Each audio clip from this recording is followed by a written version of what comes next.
तुमच्या वॉलेटमध्ये जर 2 रुपये असते, 1 रुपयाची तुम्ही भाकर घ्या, 1 रुपयाचं पुस्तक घ्या. पुस्तक तुम्हाला शिकविल, भाकर तुम्हाला जगविल.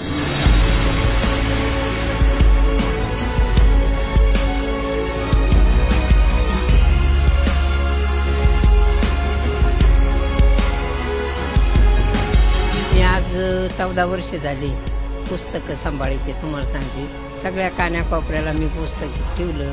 पण आलेल्या कस्टमरला माझी अशी विनंती, मोबाईलपासून दूर जा, वाचनाची चळवळ करा.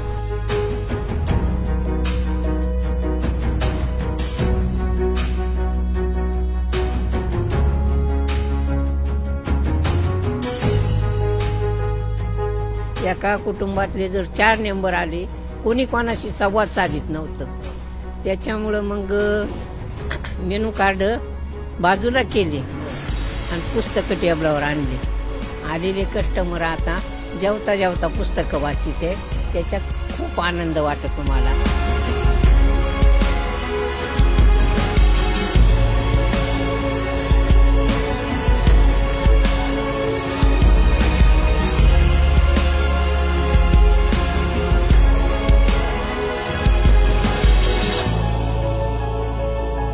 खाद्य संस्कृतीबरोबरच वाचन संस्कृतीचं जतन करणाऱ्या नाशिकच्या भीमाबाई जोंधळे यांना राज्य सरकारचा मराठी भाषा संवर्धक पुरस्कार जाहीर झालेला आहे. ह्या आजी, त्यांचं एक हॉटेल आहे आणि हॉटेलमध्ये येणाऱ्या प्रत्येक खवय्याचं ते पोट भरून त्याला जेवायला तर देतातच, मात्र त्याची त्याचबरोबर ज्ञानाची भूक देखील भागवतात. या हॉटेलचं नावच आजीचं पुस्तकांचं हॉटेल असं नाव आहे. हॉटेलमध्ये आल्यावर आपल्याला सर्वत्र पुस्तकं बघायला मिळतात. मग वाचनकट्टा असेल, पुस्तकांचं दालन असेल किंवा अक्षर बाग देखील असेल. इथे 2 मेनू कार्ड असतात. एक तर जेवणाचं मेनू कार्ड आणि त्याचबरोबर इथे कुठलं पुस्तक तुम्हाला वाचायला आवडेल त्याचं देखील मेनू कार्ड असतं. स्टार्टर या हॉटेलमध्ये पुस्तकाच्या रूपातच मिळतं.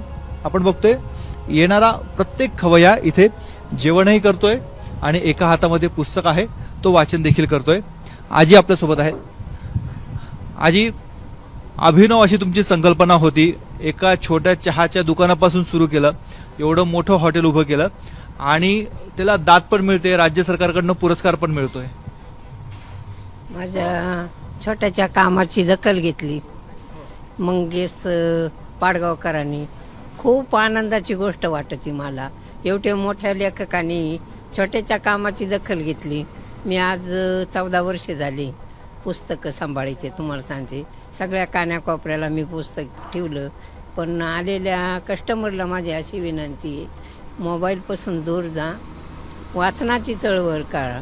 प्रत्येक गिराईक आता ऑर्डर येवस्तोवर 50 जर वाचक आले, गिराईक आले तर मला 25 वाचक तरी मिळायचे. तुम्हाला सांगितलं, मग मला जास्त आनंद वाटतो, ऊर्जा वाढती माझी. ही संकल्पना कशी सुचली तुम्हाला? का तुम्ही असे पुस्तकं ठेवलेत हॉटेलमध्ये? संकल्पना अशी सुटली, माझ्या शेतीमध्ये केमिकलचं पाणी उतारलं, जगायचं कसं म्हणून न्यूजपेपरची एजन्सी घेतली. माझा मुलगा 10वीला असताना पेपर वाचून मला पण ऊर्जा मिळाली आणि आज 28 वर्ष झाली मी पेपरची एजन्सी लावून धरली. त्याच्यामुळं वाचनाची आवड मला जास्तच निर्माण झाली. मग तरुण कट्टा, कवी कट्टा माझा मुलगा लिहायला लागला. मग 90 पुस्तकं छापून झाली होती. कपाट फक्त इड हॉटेलमध्येच भरेल होते. साहित्यिक, शिक्षक आणि कवी सोडून कपाटाजवळ कोणी जात नव्हतं. असं करताना मग तरुण पिढी एवढी मोबाईलच्या आहारी जाईल. एका कुटुंबातले जर 4 मेंबर आले, कोणी कोणाशी संवाद साधित नव्हतं. त्याच्यामुळं मग मेनू कार्ड बाजूला केले आणि पुस्तकं टेबलावर आणले. आलेले कस्टमर आता जेवता जेवता पुस्तकं वाचिते. त्याच्यात खूप आनंद वाटतो मला. माझ्या छोट्याशा कामाची मंगेश पाडगावकरांनी. पण आता पुरस्कार पण बरेच दिसत आहे तुम्हाला. इथे काय काय, कुठले कुठले पुस्तकं ठेवलेले आहेत? इथे काय काय वैशिष्ट्य आहेत तुमच्या हॉटेलची, ती जरा सांगा. माझे सावित्रीबाईचं पुस्तक, शिवाजी महाराजांचं पुस्तक, तुकारामाची गाथा आहे. तुम्हाला सांगते, अनेक देवाधर्माचे सगळे, इंग्लिश, मराठी, हिंदी, सगळ्याच भाषेची गरज आहे आपल्याला. सगळेच पुस्तकं माझ्या हॉटेलमध्ये, सगळे 4 कोपरे, कानेकोपऱ्याला पुस्तकं ठेवले. तुमच्या हॉटेलमध्ये येणारा पुस्तकं वाचून तृप्त होतो की तुमच्या हातचं जेवण खाऊन तृप्त होतो? तुम्ही स्वयंपाक पण करतात, पुस्तकही वाचायला देतात?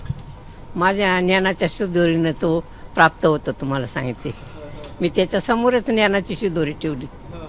जेवण तर कुठे भेटतं, पण ज्ञानाची शिदोरी भेटत नाही ना. त्याच्याकरतानी वाचा.